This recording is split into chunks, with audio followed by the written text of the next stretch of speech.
The Seattle Mariners were about this far away from losing this game the other day, and I'm going to break down every single crazy moment. I'm doing baseball breakdowns all through the MLB season, so if you are interested in these and you would like to see more of them, please consider subscribing so you don't miss any more. Both starting pitchers for these teams threw a gem. This was a pitching duel. We are at 1-1, bottom of the ninth inning, 1 out, and we're going to get Andres Munoz, one of our best relievers, if not the best reliever on the Mariners, to come in, who has been struggling lately, but comes in for the biggest moment. And we're going to lead it off.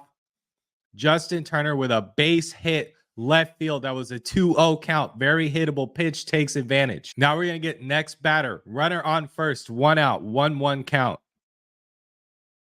Apparently hits his foot. This was a close call. I'm not sure. They show the replay. It looks like it just bounces over the top, but nonetheless, they call this a hit by pitch. And quite frankly, if you throw a ball that terribly, you kind of deserve to put the guy on base anyways. So now we're going to have runners on first and second, and the Blue Jays are going to pinch hit Vogelback. I think that's how you say his name. Big old jiggly boy. Lots of power at the plate. 3-1 count, 2 outs, runners on first and second. And it's a close pitch there. Does not get the call, and they walk the bases loaded. 2 outs. And this is where it becomes an absolutely insane moment for the Mariners, potentially a season saver. The difference between a bad record and a worse record. And take this into account. It is an 0-2 count. Bases loaded, 2 outs. You don't want to give him anything that's a hittable pitch here. You want to try and catch him fishing, which he does. Flares it out to the gap, and Jorge Polanco makes an unbelievable game-saving catch over the shoulder, barely reaching out, making the play. And this is special, guys. This is special, and I'll tell you exactly why. First of all, the location on this pitch here, way out off the plate. That's where you want to put it.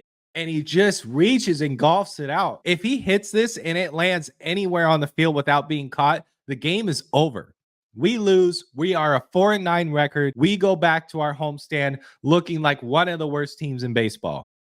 Couple that with the second baseman who's going to make the play here, which I have to also admit, I have been shitting all over this guy since he's been on our team, especially defensively. He has been terrible for our team. Basically, every breakdown I've done with the Mariners, I've been talking about how bad he's been at second base. He's probably hearing it, not from me. I don't want to pretend like he hears my shit, but he's probably got coaching on him. He's probably got teammates on him. He probably gets heckled from the fans. The guy's not playing well at second base. So as soon as this ball gets drifted out to right field and I see Jorge Polanco's got the best chance to make the play, I'm already thinking, oh, it's over. He ain't flashing no leather. But of course, baseball does what baseball does. And he makes an unbelievable play on the run to save the game. Hard not to be romantic about baseball. I know that's corny, but I'm just saying it's interesting how that works, that the one guy you would not expect to be able to flash the leather goes out and makes a game-saving play. And you'll see how this snowballs. This is how teammates gain confidence in each other. So now we're going to get Cal Raleigh up at the plate, who has been dominant in the Blue Jays stadium ever since the comments from John Schneider of the Blue Jays, who talked about how Cal Raleigh is an easy guy to pitch to. He said, all you got to do is pitch to this guy outside and execute those pitches, and he's an easy out, essentially is what he was saying. And what do you know? Throws an outside, way outside pitch. Look how far outside that is. That's not a pitch you're expecting the guy to be able to get to at all, let alone get a good piece of hitting on it. And Cal Raleigh gets all the barrel on it and smashes it out for the opposite field home run, Oppo Taco. People don't understand how strong you have to be to hit a baseball that far, opposite way, off basically the end of the bat. Absolutely insane strength. So crazy. We go up 3-1. Snowball effect. Now we got runners on first and second. Ty France coming to the plate. Hits a rocket to the fence off the back wall. Run scores. Ty France, I believe, gets into second with a double. So now you got runners on second and third. 2 outs, 0-1 count. Mitch Haniger comes up to bat. Another very consistent hitter for us so far this year. Lights that one up to right center field for a base hit, scoring 2, 6-1 ball game.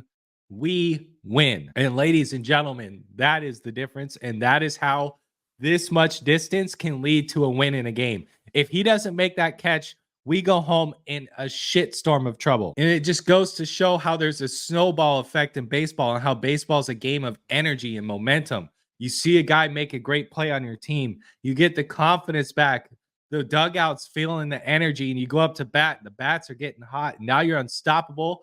And now we're going to have the Cubs on the homestand. I'm going to be honest. I think we're going to start having a hot hitting streak right now. I think we're going to start seeing that average offense start to be average now, mixed in with our great pitching. Watch out for this Mariners team. I know I've been critical. I know I've been skeptical, but I want everyone to understand before the season started. If you look at my videos before the season and I did my predictions, I said if this team plays to their highest potential and the potential I think they can get to, we're looking at an ALCS possibility, making a run at the World Series. I truly believe that. The flip side of that was if they're not playing at the level that we think they can, I think they're going to miss the playoffs and maybe not even be 500. But I want to make sure people understand there is a range here that this team, I believe, can get to, and we might start to see them reach that upper level of that range. So we should be excited. And real quick, I put this in here because this is the one run that the Blue Jays scored in this game. Logan Gilbert threw an absolute gem of a game, but this is the one mistake he made to the wrong guy. And I just want to have an appreciation for this guy's swing and the power. This baseball might have never landed if they didn't have the stadium in the way to stop it. He's going to hang a breaking ball here up high. It just absolutely rockets this thing out upper deck. I put this in slow-mo here. Let me get out of the way. Watch this swing. Beautiful swing. He reminds me of Prince Fielder. The power, the balance, the point of contact is so perfect right here. Look at that point of contact, maximum power, perfect extension of the barrel. I mean, this guy is a monster. I just want to see the swing one more time. Absolute rocket, dude. I've got the Mariners sweeping the Cubs at home. I think we're going to have a great homestand. The offense is going to start picking up. I'm excited to see it. Let's see this Mariners team start dominating like we know they can. Thank you guys for your time, and make sure you subscribe so you don't miss any more of my breakdowns. I'll be breaking down as many games as possible coming up. So thank you, and I'll see you in my next video.